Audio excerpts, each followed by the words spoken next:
Hello my dear friends, आप सभी का स्वागत है आपके अपने यूट्यूब चैनल ऑनलाइन शिक्षण पर। मैं हूं आपके साथ अंजलि बालियान और आप सभी का स्वागत करती हूं। सो गाइस, जैसा कि आप सभी जानते हैं कि मैं आपकी केवीएस इंटरव्यू के लिए प्रिपरेशन करा रही हूं अभी फिलहाल। तो एक वीडियो आपकी जा चुकी है जिसमें मैंने आपको टीचिंग के लिए, आपको डेमो के लिए एक वीडियो प्रोवाइड करी है। आपने नहीं देखी है तो जरूर देखना, लिंक मैंने डिस्क्रिप्शन में डाल दिया है। ठीक है, अब आज हम क्या करेंगे, आज हम इंटरव्यू के वो टॉप क्वेश्चंस करेंगे जो आपसे डेफिनेटली पूछे जाने वाले हैं, क्योंकि दोस्तों ये वो बेसिक क्वेश्चन है जिनके बिना इंटरव्यू अधूरा है। तो आप लोग अगर इन आंसर्स को एज इट इज याद भी कर लेते हैं तो भी आपकी ये बहुत हेल्प करने वाले हैं। तो आप लोग इनको जरूर से नोट डाउन कर ले या फिर स्क्रीनशॉट ले ले और इनको समझ ले अच्छे से, क्योंकि दोस्तों ये क्वेश्चन ऐसे हैं जो डेफिनेटली आपके सामने आएंगे ही आएंगे। ठीक है, तो चलिए दोस्तों शुरू करते हैं बिना किसी देरी किए। पहले क्वेश्चन की ओर बढ़ते हैं। देखो क्या पूछा गया है पहले क्वेश्चन में। ये बहुत कॉमन सा क्वेश्चन है जो कि डेफिनेटली आपके सामने आएगा ही आएगा। और अगर आप इन्हीं आंसर को भी याद कर लेते हैं, क्योंकि अपने आप में बहुत ही बेस्ट आंसर मैंने लिखे हुए हैं, है ना, और आपको परेशानी भी नहीं होगी कि कैसे इंग्लिश में इसको ट्रांसलेट करे, कैसे बोले, कैसे लिखे, तो वो सारी प्रॉब्लम्स का सॉल्यूशन यहाँ आपको मिलेगा। देखो पहला क्वेश्चन पूछा है, what teaching strategies do you use to engage and motivate classroom children. ठीक है, आपसे पूछा गया है कि भैया आप कैसे टीचिंग स्ट्रेटेजीज को यूज करेंगे बच्चों को मोटिवेट रखने के लिए और उनको एंगेज करने के लिए। ठीक है, तो इसका बेस्ट आंसर क्या हो सकता है। देखो आपका इतना बेहतरीन आंसर मिलेगा कि इंप्रेस हो जाएगा आपका इंटरव्यूअर कि I use a variety of strategies such as interactive lessons, group work, hand-on activities, and storytelling. I also try to incorporate technology and visual aid to keep students interested and engaged. आपने कितना अच्छे से यहाँ answer कर दिया और सारी चीजें वो इन्वॉल्व कर दी जो कि NEP 2020 में कही गई है कि बच्चे को हैंड्स ऑन एक्टिविटीज कराओ, ग्रुप वर्क दो, इंटरेक्टिव लेसन्स हो बच्चे के, है ना। वो सारी बातें आपने एक ही आंसर में कह दी, तो इतना इम्प्रेस होगा आपसे एग्जामिनर कि आपके यहाँ पर बिल्कुल बहुत बेहतरीन नंबर आने वाले हैं। ये हो गया आपका पहला क्वेश्चन। नेक्स्ट क्वेश्चन पर चलते हैं कि how do you create a positive classroom environment and manage student behaviour. दो क्वेश्चन पूछ लिए आपसे यहाँ से कि आप ये बताओ कि भैया आप टीचर हो तो अपनी क्लास का एनवायरनमेंट जो है उसको कैसे पॉजिटिव रखोगे, साथ ही साथ अपने स्टूडेंट्स के बिहेवियर को कैसे मैनेज करोगे, वो आपसे यहाँ पर पूछा है। तो आप इसका क्या आंसर करोगे। आप पहले तो ये बताओगे कि पॉजिटिव एनवायरनमेंट क्लासरूम का कैसे रखोगे। ठीक है, उसके लिए क्या बता सकते हैं कि I create a positive classroom environment bye setting clear expectations, establishing rules and praising positive behaviour. जो ये यहाँ पर मैंने लास्ट में बोला प्रेजिंग पॉजिटिव बिहेवियर, इसने आपके आंसर में 4 चांद लगा दिए, है ना। क्योंकि अगर आप पॉजिटिव बिहेवियर को प्रेज करोगे तो जिसका नेगेटिव बिहेवियर होगा वो अपने आप अपने बिहेवियर में सुधार कर लेगा। ठीक है, तो ये तो हो गया कि भैया पॉजिटिव एनवायरनमेंट कैसे रखें। अब दूसरा है स्टूडेंट के बिहेवियर को कैसे मैनेज करना है। So for managing behavior of students, I use a range of techniques such as positive reinforcement, redirecting students and using consequences when necessary। ठीक है कि भैया जैसे सिचुएशन होगी उसके अनुसार मैं अपनी अलग अलग तरीके की टेक्निक्स यूज कर सकती हूँ, है ना, बच्चों के बिहेवियर के अनुसार, चाहे वो पॉजिटिव रिइंफोर्समेंट वाली टेक्निक हो, है ना, या कोई एक्टिविटी कराने वाली हो। तो इस तरीके से आपका ये आंसर रहेगा। आप इसका स्क्रीनशॉट ले लीजिए। ठीक है, इनको एज इट इज भी याद रखोगे तो आपकी आधी झंझट तो वैसे ही खत्म हो गई कि भाई इंग्लिश में आंसर कैसे करें, इंग्लिश में क्वेश्चन पूछेगा तो क्या पूछेगा, तो ऐसे पूछेगा आपका इंटरव्यूअर। नेक्स्ट क्वेश्चन देखो, how do you differentiate instructions to meet the needs of all students in your classroom. भैया NEP ने, RTE ने और आपका NCF ने जोर जोर से चिल्ला के इसके बारे में बात करी है कि भैया सब बच्चे एक जैसे नहीं होते हैं, सब में क्या है, इंडिविजुअल डिफरेंसेस सब में पाए जाते हैं। तो वही क्वेश्चन डेफिनेटली पूछा जाएगा कि आपके क्लासरूम में क्या है, डिफरेंट एबिलिटीज वाले, बिहेवियर वाले बच्चे हैं, आप उनकी नीड्स नीड्स को कैसे फुलफिल करोगे, ये क्वेश्चन है। तो चलिए अब आंसर की ओर बढ़ जाते हैं। आपको क्या आंसर करना है इसके लिए, आप बताएंगे कि आई डिफ्रेंशिएट इंस्ट्रक्शन।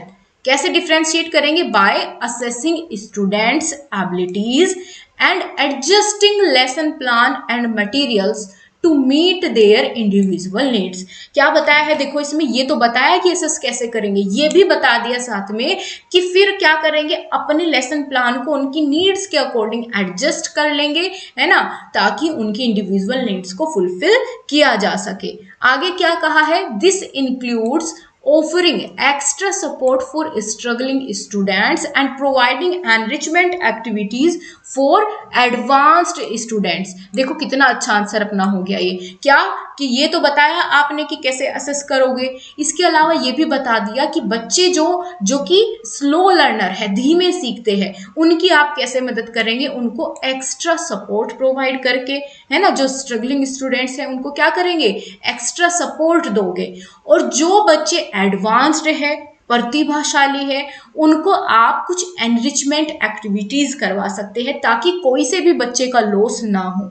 ऐसा ना हो कि आप स्लो लर्नर के पीछे पड़े हुए हैं, जो आपका एडवांस स्टूडेंट है, जो आपका प्रतिभाशाली छात्र है, गॉड गिफ्टेड चाइल्ड है ना, वो कहीं पिछड़ जाए। तो उसके लिए क्या करेंगे, एनरिचमेंट एक्टिविटीज प्रोवाइड करेंगे उसको। तो यहाँ पर आपके क्वेश्चन, आपके आंसर में वो सारी चीजें हैं जो एक एग्जामिनर आपसे एक्सपेक्टेशन रखता है। ठीक है, चलिए अगला क्वेश्चन देखो, how do you work with parents and guardians to support student learning. ये आपसे बिल्कुल पूछा जा सकता है दोस्तों, क्योंकि देखो आपके सिलेबस में भी था कि आप सोसाइटी को कैसे एज ए लर्निंग एड इस्तेमाल करें, है ना, बच्चे के पेरेंट्स को कैसे इन्वॉल्व करें उनकी लर्निंग में।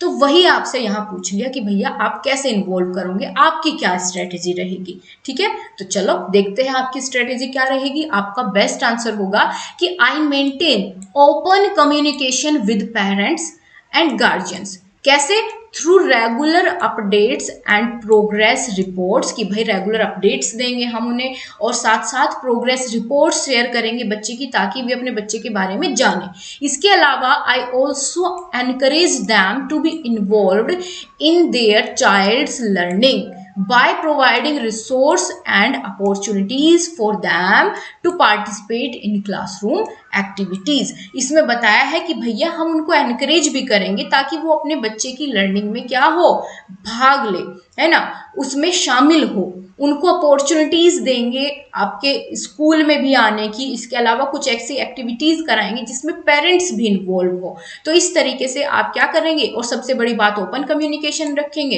है ना, उनके साथ अपडेट्स को रेगुलरली शेयर करेंगे। ऐसा ना हो कि भैया आप कभी कभार उनसे कांटेक्ट कर रहे हैं तो फिर तो पेरेंट्स जो है इंटरेस्टेड नहीं होंगे। तो इसलिए आपका ये बेस्ट ऑप्शन है, बेस्ट आंसर है, जिसमें सारी चीजें आपसे बता दी गई है। अगला क्वेश्चन है, देखो ध्यान से, how do you assess student learning and track progress. ये बहुत बढ़िया अपने आप में क्वेश्चन है, पूछा है कि भैया आप कैसे असेस करोगे कि आपके स्टूडेंट्स की लर्निंग हो रही है कि नहीं हो रही है, कैसे ट्रैक करोगे उनकी प्रोग्रेस को। तो चलिए देखते हैं कैसे ट्रैक करोगे। इसके लिए आपका बेस्ट आंसर होगा, आप इसका आंसर करेंगे कि I use a range of assessments such as quiz, tests and projects to track student progress. देखो इस आंसर को करने के पीछे अपना एक उद्देश्य है जो कि आपको समझना होगा। इसमें बताया क्या गया है कि देखो आप जानते हैं कि भैया इंडिविजुअल डिफरेंसेस पाए जाते हैं सब में, तो एक तरीके का असेसमेंट सब पर करना बिल्कुल नेगेटिव पॉइंट हो जाएगा। तो इसमें सारी चीजें आपने इंक्लूड कर दी कि भैया मैं क्या करूंगा, I use a range of assessment, कि मैं डिफरेंट टाइप से असेसमेंट करूंगा, क्विज भी कराऊंगी, टेस्ट भी कराऊंगी, प्रोजेक्ट्स भी दूंगी बनाने को बच्चे को, और उससे मैं स्टूडेंट्स की प्रोग्रेस को क्या कर पाऊंगी, ट्रैक कर पाऊंगी। ठीक है, इसके अलावा क्या बताया है कि I also monitor their performance through the year, कि भैया ऐसा नहीं कि कभी कभार ऐसे असेसमेंट कराऊंगी, नहीं, throughout the year assess करूंगी मैं बच्चों को, and adjust my teaching method accordingly to ensure they are meeting their academic goals. देखो कितना यहाँ पर ये फ्रूटफुल आंसर आपको होने वाला है। इसमें ये भी बता दिया, ये तो बताया ही कि असेसमेंट कैसे इस्तेमाल करूंगी, कौन सा असेसमेंट यूज करूंगी। साथ में ये भी बता दिया कि भैया अपने टीचिंग मेथड्स को भी मैं क्या करूंगी, एडजस्ट करूंगी, जिससे कि बच्चे की जो भी नीड्स है उनको फुलफिल किया जा सके। ठीक है, तो अपने आप में बेस्ट आंसर है।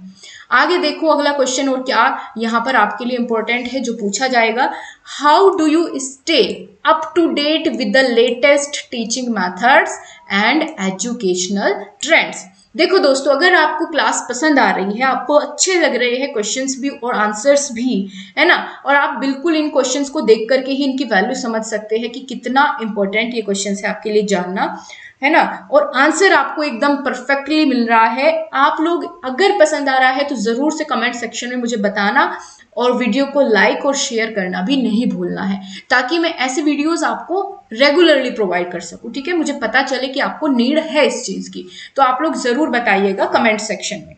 ठीक है, कि कितना हेल्पफुल रही आपके लिए। चलिए, क्वेश्चन में पूछा क्या है कि भैया आप एज ए टीचर अपने आप को कैसे अप टू डेट रखोगे, है ना, कैसे लेटेस्ट टीचिंग मेथड्स के बारे में आपको पता चलेगा, एजुकेशनल ट्रेंड्स क्या चल रहे हैं उसके बारे में आपको कैसे पता चलेगा। तो चलिए देते हैं एग्जामिनर को करारा जवाब। आप बताएंगे कि I attend professional development workshops and conferences, read educational journals and articles and collaborate with other teachers to share ideas and strategies। अब देखो अपने आप में कितना भरा पूरा आंसर है कि भैया देखो, जो गवर्नमेंट प्रोवाइड करेगी वर्कशॉप्स उनको तो मैं अटेंड करूंगी ही करूंगी, इसके अलावा कॉन्फ्रेंसेस होगी, है ना, अपनी तरफ से मेरा एफर्ट्स क्या रहेगा कि जो एजुकेशनल जर्नल्स आती है, आर्टिकल्स आते हैं, मैं उनको अप टू और डेट रहने के लिए उनको रीड करूंगी। इसके अलावा जो सबसे बेस्ट इस आंसर को बनाता है वो ये वाली लाइन है कि मैं अदर टीचर्स के साथ कोलैबोरेशन करूंगी, है ना, कि भाई अगर किसी और टीचर के पास कोई अच्छा आइडिया है तो मैं उसके साथ बातचीत करूं, उसके साथ संपर्क में रहूं, और वो आइडियाज, वो मेथड्स जो है वो मैं अपने बच्चों को भी प्रोवाइड कर सकूं, उनके माध्यम से सिखा सकूं। तो अगर आप यहाँ पर एक क्या दिखा रहे हैं, एक टीम वर्क भी दिखा रहे हैं, है ना, एज ए टीम मैनेजर भी आप यहाँ पर रोल अपने इंटरव्यूअर के सामने रख रहे हैं कि मैं ऐसा नहीं कि भाई अकेला काम कर लूंगा सारे, नहीं, एक टीम में रह के काम करूंगा कि अगर दूसरे टीचर के पास कोई बेहतरीन आइडिया है वो मैं यूज करूंगी, और मेरे पास कोई अच्छा आइडिया है तो कोलैबोरेटिंग लर्निंग में क्या होता है, हम दूसरे के साथ और क्या करते हैं कि भैया एक ग्रुप में रहते हैं और किसी के पास कोई अच्छा व्यू हो, आइडिया हो, है ना, मेथड हो, उसको एक दूसरे के साथ शेयर करते हैं और सभी उसको यूज करते हैं। ठीक है, ताकि बच्चे का, हमारा एट लास्ट क्या ऑब्जेक्टिव है, बच्चे का होलिस्टिक डेवलपमेंट करना, तो उसको फुलफिल करने के लिए हमें इसकी जरूरत पड़ेगी, और इससे आपका एग्जामिनर भी इंप्रेस बिल्कुल होगा। ठीक है, कि भाई बच्चा, ये आपका जो इंटरव्यू देने आया है बच्चा या ये लड़का या लड़की अपने आप में सीमित नहीं है ना, एक अच्छी पर्सनैलिटी है इसकी, ये डिफाइन करेंगे आपके आंसर्स। तो इससे बढ़िया आपको और क्या ही मिलेगा। आप लोग चलो इसी क्वेश्चन के साथ हम इस क्लास को भी समाप्त करते हैं।